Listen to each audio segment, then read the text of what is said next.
ارشاد فرمایا لا اقسم بہذا البلد، مجھے اس شہر کی قسم، اس لیے کہ شہر میں تو جلوہ فرما ہے، اور تمہارے باپ ابراہیم کی قسم اور اس کی اولاد کی قسم۔ یہ قسمیں فرما کر کیا کہا؟ لَقَدْ خَلَقْنَا الْإِنسَانَ فِي كَبَدٍ، ہم نے انسان کو مشقت میں رہتا ہوا پیدا کیا۔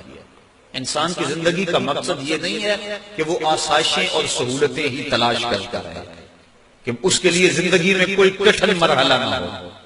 یہ ایک مرد اور ایک انسان جو اپنی انسانیت کے جوہر سے آگاہ ہے، یہ اس کا مطالبہ نہیں ہوتا، بلکہ وہ تو کہتا ہے کیا میں نے اس خاکدان سے کنارہ، جہاں رزق کا نام ہے آب و دانہ، پلٹنا جھپٹنا جھپٹ کر پلٹنا، لہو گرم رکھنے کا ہے ایک بہانہ، پرندوں کی دنیا کا درویش ہوں میں کہ شاہی بناتا نہیں آشیانہ۔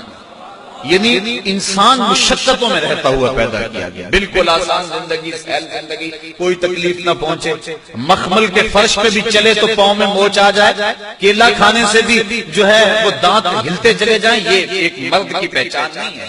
انسان کو اللہ نے مشقتوں اور دکھوں کے اندر رہتا ہوا پیدا کیا ہے تاکہ وہ حالات کا مقابلہ کرے۔ یہ تو شاہین ہے اور پہاڑوں کی چٹانوں پہ اس کے بسیرے ہیں، لہذا یہ قسمیں فرما کر کہا۔ اور قسم مکے کی کیوں فرمائی؟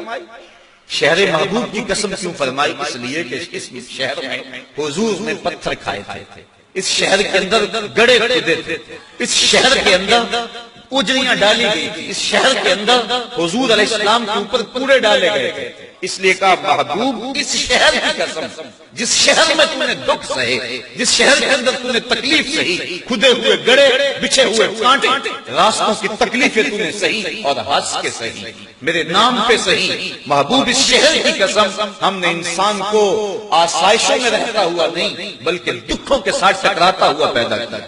وہ حالات کے جبر کا مقابلہ کرتا ہے، وہ کشمکش کے اندر کود جاتا ہے، وہ ہنگامہ خیر و شر کے اندر ایک موتی بن کے نکھرتا ہے۔ وہ آسان زندگی کا متلاشی نہیں ہے بلکہ محبوب تیرے شہر کی قسم انسان کو مشقتوں میں اور تکلیفوں میں رہتا ہوا پیدا کیا گیا ہے۔ تمام عمر طوفان سے کھیلتے گزری، تمام عمر طوفان سے کھیلتے گزری، نیا کے ڈوبنے کا ڈر بھی رہا۔ یہ ہے زندگی ایک مومن۔ ہر بندہ چاہتا یہ ہے کہ میرے لیے دکھ کوئی نہ ہو، گھر میں آسودگی، گاڑی میں آسودگی، میں کوئی کام نہ کروں میرے لیے مشقت نہ ہو، آسودگی ہو جائے۔ یہ جو ڈبل شاہ کا کاروبار چلا یہ بھی اس لیے ہر بندہ چاہتا تھا یوں ہی میرے پاس پیسے آ جائیں، نہ مجھے کام کرنا پڑے، نہ دماغ لڑانا پڑے، نہ مجھے اپنے اعضاء کو حرکت دینی پڑے۔ تو یہ انسان جو ہے وہ کیسی سوچ رکھتا ہے، جبکہ اللہ تعالیٰ نے قسمیں فرما کر کہا محبوب ہم نے انسان کو مشقتوں میں رہتا ہوا پیدا کیا، دکھوں کے ساتھ نبھاؤ۔ اگر انسان قرآن کی اس فکر کو سمجھ لے کہ یہ تو مرد کے ساتھ ہوتا رہے گا، یہ کشمکش تو اس کے ساتھ جاری رہے گی، حالات کا ٹکراؤ تو اس کے ساتھ رہے گا، اس کو تو ان دکھوں سے گزرنا ہوگا، اس بھٹی کے اندر اپنے آپ کو ڈالنا ہوگا، تو اس کو تکلیف آئے گی لیکن پریشانی اس کی وہ نہیں ہوگی۔ واصف علی واصف نے کہا تھا کہ اپنی مرضی اور اللہ کی مرضی میں فرق کا نام غم ہے۔ جب بندہ اپنی مرضی اور اللہ کی مرضی میں فرق کر دے تو اسے غم کہتے ہیں، اور جب بندہ کہتا ہے یہ سونا میرے دکھ میں چلا جا تے میں سکھ نو چلے ڈاواں، پھر وہ جلتی ہوئی چکھا کے اندر بھی مسکراتا ہوا چراغ لگا۔ جبریل پوچھتے بھی ہیں کہ اب تو کہہ لو نا کہ مجھے اس دکھ سے بچا لیا جائے، اللہ کا نام لیوا توحید کا پرستار دنیا پہ ایک ہے اور وہ بھی آگ میں کود رہا ہے۔ تو جواباً خلیل علیہ السلام کہتے ہیں جبریل بتاؤ نا ان کافروں کے دل میں کس نے ڈالا کہ مجھے آگ میں جلایا جائے، اس کی مشیت کے بغیر ہو گیا یہ؟ کہا رب جلیل نے، کہا اگر جلیل کی یہ مرضی ہے تو پھر خلیل کی بھی یہ بھی ہے۔